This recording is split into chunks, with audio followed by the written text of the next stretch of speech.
Okay, so we'll start with how are you feeling right now? I'm actually feeling pretty good. A little nervous, but Yeah. pretty good. Okay, good. What is your experience with feeling inadequate in med school? So in my first year of medical school, we had to go on rounds with the internal medicine team, and I remember not even know what lupus is or how it relates to ANA lab tests, and just sitting there on rounds with my little notebook writing a long list of everything I don't know, wanting to go look up these things later. And so it was really hard the first 2 years, but now I feel looking back from where I was at year one, I could see how much progress I've made. And then when I look to where I want to be, the attending position, the progress I made in the first 2 years to where I want to be, it doesn't seem as daunting, because I'm oh, I made a huge jump from year one and two to now, and I feel like I can make another huge jump to through residency and as an attending then. Okay. So in your opinion, what does burnout mean? So burnout, I feel is a hot topic now, and for me, it means when a physician just can't express empathy anymore. It's just their workday is too hard. It's just they've seen so many patients. They're just, I guess, kind of done with it all, and they can't express empathy to the patients they see, or even to their staff and other team members. So have you felt it? I don't think so. I feel I haven't felt it yet. I think, I guess responsibility-wise, I feel that's where eventually I'll feel it more. When the patient is my own, and I'm the last kind of the step to help them get resources and all of the things that I want them to get access to. So right now I feel oh, if I don't know the answer, I feel I can rely on the resident, or I can rely on the physician or someone else to help me through it and see okay, let's try this, this, and this instead.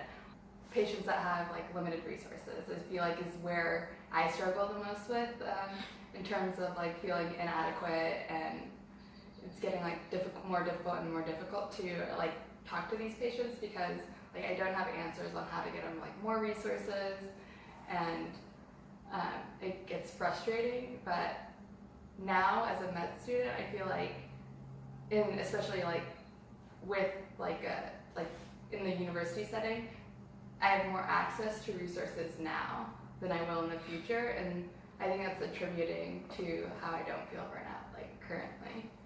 And it's funny because a lot of people third year medical students, and because you're starting in the clinical world, right? And people don't getting little grunt work, the scut work, and everyone finds that frustrating and contributing to their burnout as a medical student. And the funny thing is I kind of like doing the scut work and grunt work. I know it sounds weird, but I don't know, it makes me feel I have more of a role. Because when I take the history and do the physical exam, those are things that the resident will also have to double check and do themselves. But I feel those little projects, those side things, actually the resident's not going to do that themselves. It falls on me. It's my responsibility. So it kind of gives me a sense of purpose. So I kind of like it. Okay. What's your opinion on about being evaluated, and what's your approach to it? So I guess in terms of being evaluated for clerkships and things like that in third year, I kind of let the evaluation seat take a back seat almost to it. When I look at the breakdown on how much the evaluation impacts me, sometimes it is surprising how much an evaluation from someone who doesn't get really a chance to know you that well impacts your grade. But at the same time, I felt that part of it is not in my control. And so the things that are in my control are getting a good knowledge basis, getting comfortable with talking to patients, getting that specific history information or specific physical exam skills down. And those are things are in my control, while the evaluations, what someone else thinks of me, is not. So I kind of kept it separate and say oh, I can't impact this part of my education, this part of my grading system, but here's all the things I can influence and impact, and I'm gonna work on those things instead. And you were able to realize that from the beginning? I got introduced to clinics from my first 2 years, and so my first year, it was really difficult and really hard. like adjusting to someone else evaluating my exam skills, someone else evaluating my interview skills, who like basically sometimes have only met me for maybe a couple of hours, and like we don't really have a long-term like interaction. Mm-hmm. So that was like really difficult and intimidating for my first 2 years, but I think by the time I got to my third year, I kind of like readjusted my perspective and saying that like, oh, that's not something in my control. If I can do the best I can in here, it should translate to the evaluation, but it's okay if it doesn't. Okay, gotcha. When you're with students who, for example, really care or like are going out of their way to like impress, how do you approach that? So sometimes it makes me feel strange because then I feel like less adequate, because I feel like, oh, I'm not trying as hard, I'm not trying to make as good of an impression. And like at the same time, I don't know what to do to like change myself, because I don't want to compete as well, you know. Mm-hmm. I never liked that like idea of competing. I rather like, oh, we all succeed. I feel like it's like a team effort almost to all get to the next step. What is the primary thing you go into each day like hoping to achieve? So I guess in general, when I'm approaching a clerkship, I kind of came into medical school knowing what I wanted to do, like pediatrics, something with like primary care. So then for me, when it came to the other clerkships, things that I wanted to learn is like, oh, what does this specialty have to offer? How does it fit in like the healthcare system? And how would it fit in my personal like practice, coming from like the pediatric perspective? So what do you do to stay well? So I do a couple of things. So I love Pinterest. So that's like my favorite thing to do to stay well. I like to bake, and so, but I don't like just like baking. I like Pinterest baking, like the cute little things. Like, what's the difference? I like the pinnable like activities. So like I'll make cupcakes that look like burgers, you know, with like the patty is a brownie, and like, you know, like those things. So I like really like cutesy baking activities.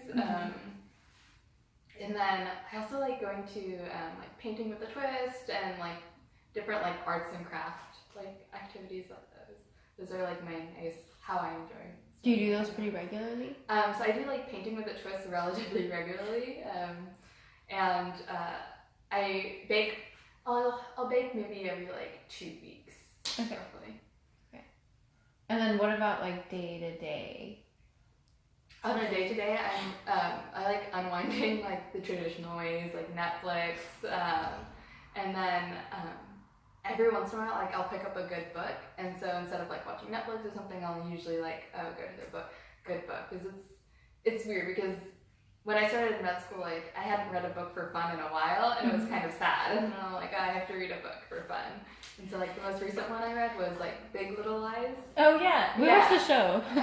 Yeah, I think the show is really good. It's so good. I haven't watched the show, but the book is really good. Oh, okay. And I actually do have one more question. What advice would you give to second years who are about to start third year?